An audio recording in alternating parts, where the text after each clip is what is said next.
Well, hello, everybody. My name is Rob Johnson. I'm the Vice President of Sustainability and Transportation for the Seattle Kraken and the Climate Pledge Arena.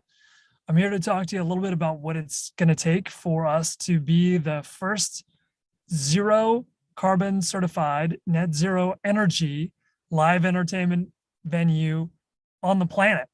And what you see here is the brand new icon that sits on top of that historic landmark roof on the Seattle Center campus, which is, of course, just about a mile north of downtown Seattle. Inside the building, we're doing some really incredible things to meet the climate pledge. And of course, the climate pledge, as you all likely know, is a set of objectives founded by a nonprofit called Global Optimism and Amazon to meet the Paris Climate Accords by 2040 instead of 2050. This is a crucial decade, the 2020s that we're in right now. If we're going to make dramatic changes to the impact that we're having on climate, we're going to need to make them this decade in order to be net zero by 2040. And to do that, the Climate Pledge Arena has set ourselves a goal of being net zero on the day that we open in October of 2021. What does net zero carbon certification mean?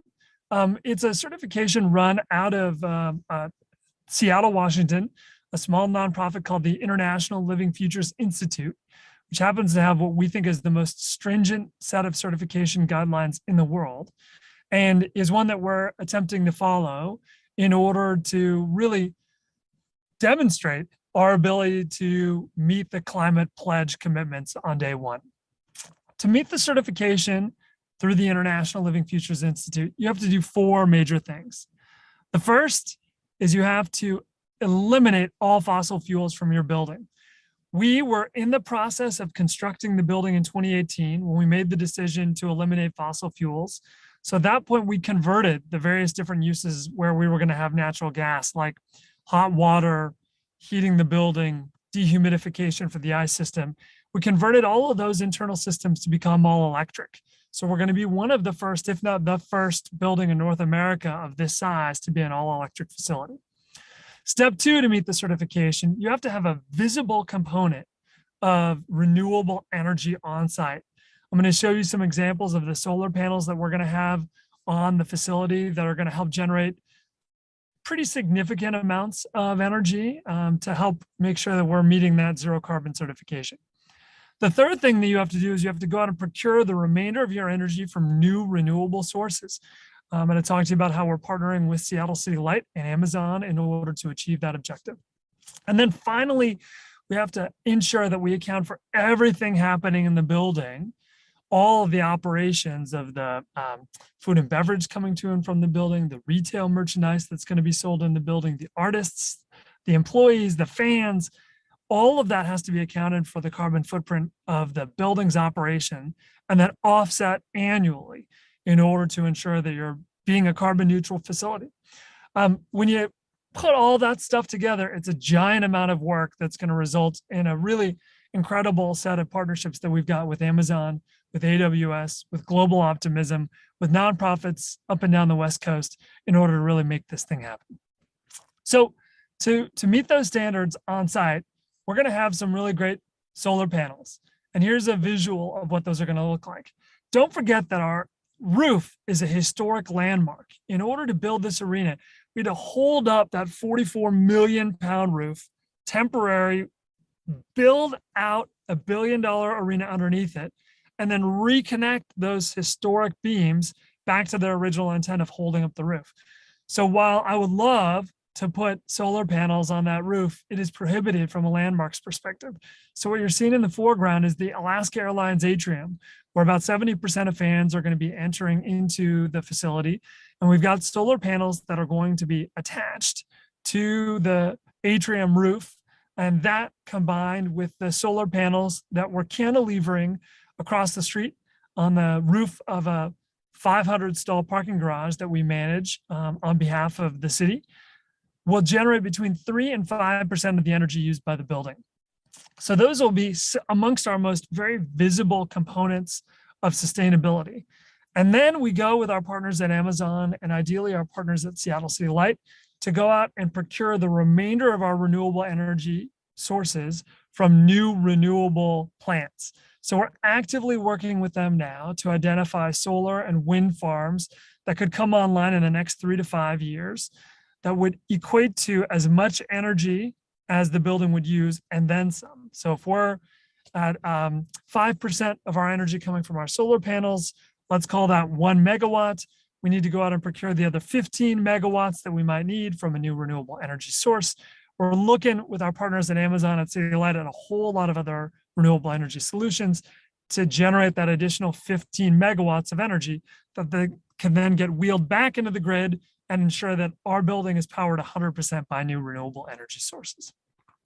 There's some other great things that we're doing in the building that are beyond that certification with the International Living Futures Institute. One of them is our rain to rink solution. Our building was designed in the 1960s by an architect named Paul Thiry. And Paul Thiry's vision was to build a building that would pay homage to a traditional Coast Salish rain hat. And for us to be able to collect rainwater coming off of 1/4 of the roof, hold it in an underground 15,000 gallon cistern, and use that rainwater to resurface the ice for our home games and practices, we think is a really wonderful way to make sure that we're paying it forward for future generations. That set of solutions combined with the stormwater management practices that we have on the arena's footprint, as well as the conservation techniques inside the building, like waterless urinals, low flow shower heads, and other innovations, we think could save as much as 100,000 gallons of water annually from the municipal water system. An important thing as we continue to struggle with drought conditions and need to conserve as much water as we can during the real hot summers that we're having here in Seattle.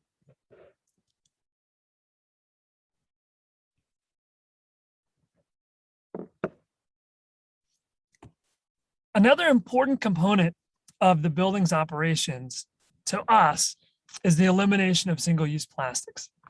You look at an artist who's out on tour right now, like Billie Eilish, and when she comes and plays in an arena, she asks that arena to be banning single-use plastics for one night. Well, we said, if we could do that for one night, why not be able to do it for 365 nights a year? You stand at the front door of our building and you look west and you can see the Puget Sound.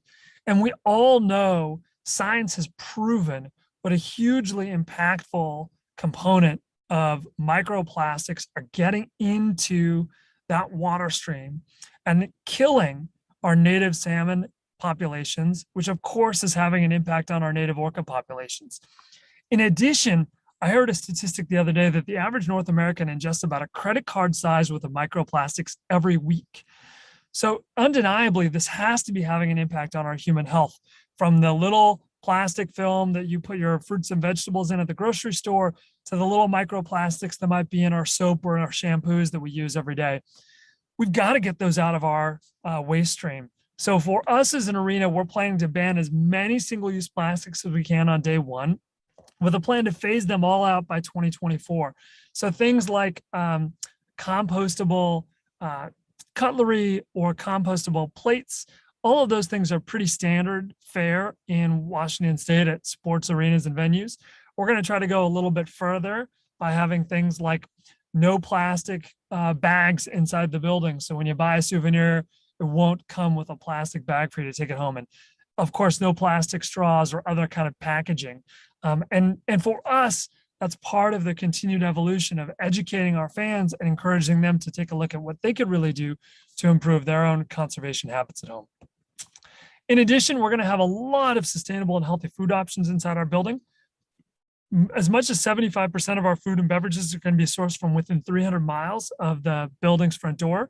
We're going to have incredible vegan and vegetarian options, which of course are not only good for the planet, but those are incredible for on brand for Seattle.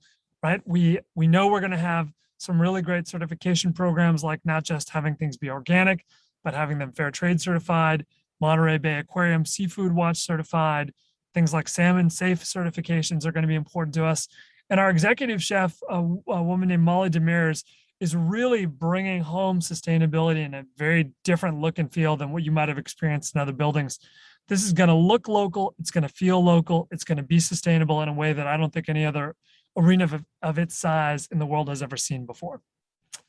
Functionally, working with our partners at Waste Management, we're going to be a zero waste building, which means we're going to attempt to divert 97% or more of our waste from landfills and to composting and recycling. A lot of that is going to be reflected in what you can purchase in the building, but we're also going to be educating a lot of our fans in the building with pictographs and other great graphics that will allow for us to be able to show them where they're supposed to be putting what into what bin. And we think this is hugely important for us as an organization. We're going to be tracking it, we're going to be monitoring it, and we're going to continue to try to get better over time. But this is also, of course, where we stand on the shoulders of existing facilities here in Washington State, like T-Mobile Ballpark or Lumen Field, who've been doing this kind of work for years, if not decades. A huge part of the operations of this building is transportation. When you look at the Scope 3 emissions associated with our facility, we estimate as much as 60% of it could come from stuff and people coming to and from the building. So what are we going to really do to help reduce those transportation emissions? Well, we're going to offer fans who don't have an Orca card through work a free public transit ride for all home Kraken games. And we're going to give you that chance to take light rail, monorail, bus, water taxi, a whole lot of options to get you to and from the building. We're making a $7 million investment in the monorail, which folks may know was built for the 1962 World's Fair. What you're seeing here is a rendering of the new Westlake Station that is set to open on October 1st. And the goal here is to get people from inexpensive parking downtown and the variety of great public transit options that exist downtown to get to the monorail and take that 90-second ride to our building's front door. Those capital improvements, along with what we think will be the first of its kind artist-led carbon offset program, will allow for us to really message and market to our fans that there's a really, really great set of ways to get to and from the building that are green and fast and fun. And of course, all of this is based off of a lot of data. What you're seeing here is a map that shows you where our deposit holders live in Western Washington for our home Kraken games. We're going to be able to rely on this kind of data to capture where folks are coming from through post-event fan surveys, think about how they got to and from the building, and use that to account for not only the carbon footprint associated with our fans, but for everything coming to and from the building. So our partners at Delaware North, our concessionaire, they're going to be tracking where apples are coming from and how we can account for the carbon footprint of that apple and how long it took to get to and from the arena. We're going to be doing the same thing with our retail partners at BDA. We're going to be doing the same thing with our own employees and ensuring that we're accounting for every single thing associated with the carbon footprint of the building. That's a huge component of our operational tracking system.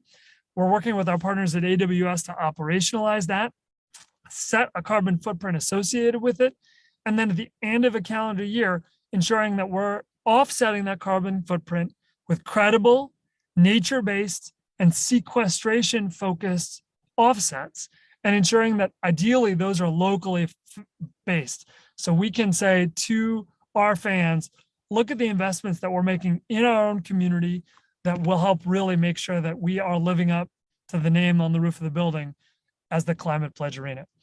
I'm so honored to have been part of the presentations today. Thank the State Insurance Commissioner for his leadership on this topic, and really hope that we've been able to inspire you to think about ways in which you can reduce your own carbon footprint, either personally or within your company. This is a hard thing to do, but we can do hard things together, particularly when the public sector and the private sector work together. So really grateful for the time, and thank you everybody for your commitment to making our world a better place for the next generation.